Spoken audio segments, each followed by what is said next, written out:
gostaria só de fazer alguns comentários, né, desse texto do Miner, né, um antropólogo americano, né, estadunidense, para ser mais específico. Ele vai começar o texto falando que o Linton, que tinha sido um dos primeiros a estudar esse povo e tal. Mas assim, não sei se vocês notaram, se vocês foram atrás de outras informações, mas esse texto é um texto satírico, né?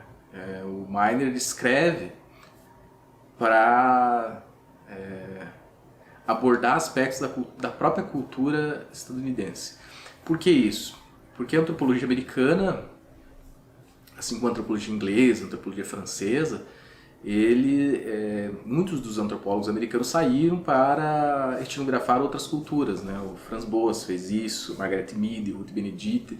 Existia desde a década de 20, um pouco antes até, muitos antropólogos indo para ilhas Samoa, indo para o Ártico, para vários lugares, e descrevendo a questão dos Inuits, dos Samoanos e assim por diante, né? E aí o Miner faz um texto que é publicado numa revista de antropologia, falando de um povo específico, só que este povo é descrito como tendo aspectos culturais muito próximos da cultura dos Estados Unidos da década de 50. Né? E o trabalho se tornou assim um trabalho clássico, né? Um trabalho assim, crítico dessa cultura. Então ele começa dizendo onde está esse povo, né, geograficamente. Né? Ele está nessas porções geográficas aqui, que é o lugar onde está, né, a região dos Estados Unidos. Ele fala da economia, né, a economia de mercado, e inclusive até a Mariana abordou isso, né, porque o mito de origem desse povo estaria então num deus, né, que de trás para frente daria o nome Washington, né? Isso é uma referência claramente a George Washington. Então assim, esses termos, tanto Nasirema quanto Deus, é sempre trabalhado. Depois acho que o Neil Thompson, né, não lembro se é o Neil Thompson, foi um antropólogo que ele fez uma crítica à questão da mobilidade social nos Estados Unidos em relação ao carro, e ele nomeou, acho que um deus também, um nome de automóvel de trás para frente. Então assim, falar sobre Nasirema é sempre falar de um texto que vai estar fazendo uma crítica, né? Eu sei que alguns alunos colocaram assim, eu achei as práticas rituais muito estranhas, desnecessárias, ou algo nesse sentido. Mas as práticas, de todo modo, gente, são práticas que nós acabamos fazendo também. Eu tinha colocado aqui na questão, né, o foco ritual dos Nasirema é o corpo. Qual dos ritos corporais você considerou mais exótico? Por quê? Então eu coloquei o rito da boca, que tem uma alusão direta com a questão dos dentistas, né? Toda essa preocupação que nós temos, né, com a saúde bucal, que é uma prática bastante masoquista, se nós formos pensar, né? Ela envolve procedimentos que são procedimentos incômodos, doloridos.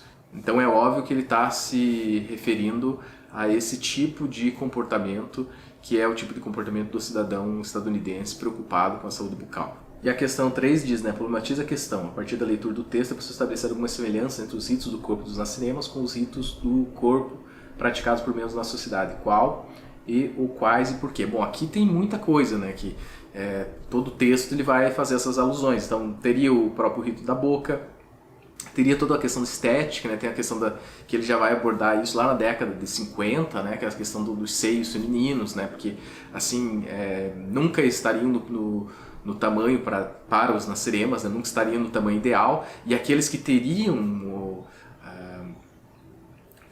então o padrão sem precisar fazer nenhuma intervenção cirúrgica seriam aquelas pessoas que ganhariam inclusive dinheiro por causa disso. E claro, ele está fazendo uma crítica considerável, né, a essa sociedade do corpo, né? Uma sociedade, inclusive, se for pensar a questão da revista Playboy, é uma revista que surge nesse contexto, né? De mostrar a perfeição do corpo feminino.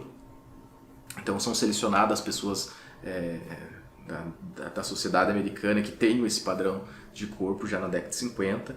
E também tem a questão que é uma questão muito interessante, da relação da relação espiritual que nós estabelecemos, sejam com pessoas diretamente ligados à religião, padres, pastores ou algo nesse sentido.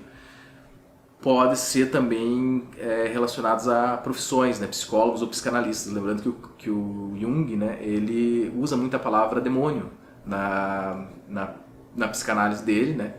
Mas demônio, obviamente, não no sentido espiritual, mas uma sombra, um medo que nós temos, né? Então, elas vão mexer com os seus demônios, né? Então, nesse sentido, o texto ajuda a compreender um pouquinho. E não esqueça que é um texto satírico, que é um texto justamente para mostrar que vocês vão para tantos lugares, falam de tantas coisas exóticas e não conseguem falar sobre si mesmos, né? Nós não somos tão diferentes assim.